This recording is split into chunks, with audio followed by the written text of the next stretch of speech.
তো এটা ছিল বাবার বাড়িতে যাওয়ার পরে আসার সময় যে বাজারগুলো করেছিলাম সেটারই ভিডিও।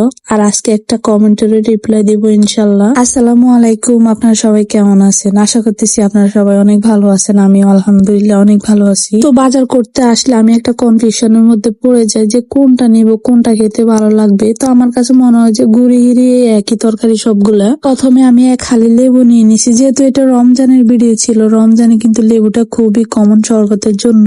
তারপর তো আমি দেশি 4টা করলা নিছি। আর রমজান আসলে সব তরি তরকারির দাম তো ভারী যায়, এটা আমরা সবাই জানি। আর এখন তো 4টা কাঁচকলাও নিছি। তো আমার তরকারি বাজার শেষ, এবার আসছি মুদি বাজারে। মুদি বাজারে যা যা লাগে সেটাই নিব। মূলত এই বাজারটা হচ্ছে ঢাকা থেকে আসার পরে আমাদের বাড়ির জন্য বাজারগুলো নিতেছি। তবে আজকে মাছ কিনা লাগবো না, মা আসতে মাছ দিয়ে দিছে, যেটা 2-3 দিন যাবে। চলেন এবার কমেন্টে রিপ্লাই দেওয়া যাক। তো একজন আপু লিখছে, আপু লোকেশনটা কোথায় একটু জানাবে প্লিজ। আপু মূলত লোকেশনটা হচ্ছে নোয়াখালীর লক্ষ্মীপুর। তো নোয়াখালী যে লক্ষ্মীপুরের হাইওয়ে রোডটা আছে, এটারে মূলত 4 লাইনের কাজ চলতেছে। আর এই হাইওয়ে রোডের পাশে আমার বাবার বাড়ি। চন্দ্রগঞ্জ থেকে হাজিরপাড়া পর্যন্ত হাইওয়ে রোডের পাশে অসংখ্য কবরস্থান আছে। আগের কালের ময়মরিকদের এক অবস্থান নির্ধারিত করছে রাস্তার পাশে। কবরে থাকা ব্যক্তিরা খুবই অসহায়। রাস্তার পাশে কবরস্থান হওয়ার একটাই কারণ কবরের পাশে দিয়ে কেউ গেলে, কবরে সালাম দিলে, দোয়া পড়লে, এটা তো আমরা সবাই জানি যে কবর আযাব মাফ হয়। তো তারা তো আর এটা জানতো না যে একসময় 4 লাইনের কাজ হবে আর আমাদের কবর গুলো এভাবে উঠানো হবে। যাই হোক, তোমাদের সাথে ফুল ভিডিও শেয়ার করতে পারি নাই। আর ফুল ভিডিও যদি শেয়ার করতাম তাহলে তোমরা বুঝতা যে সবার মনের অবস্থা কতটা খারাপ। তো ভিডিওটা আমার ভাবি আমাকে হোয়াটসঅ্যাপে দিছে আমি দেখার জন্য। আর সেই ভিডিও আমি তোমাদের সাথে শেয়ার করছি, হয়তো এত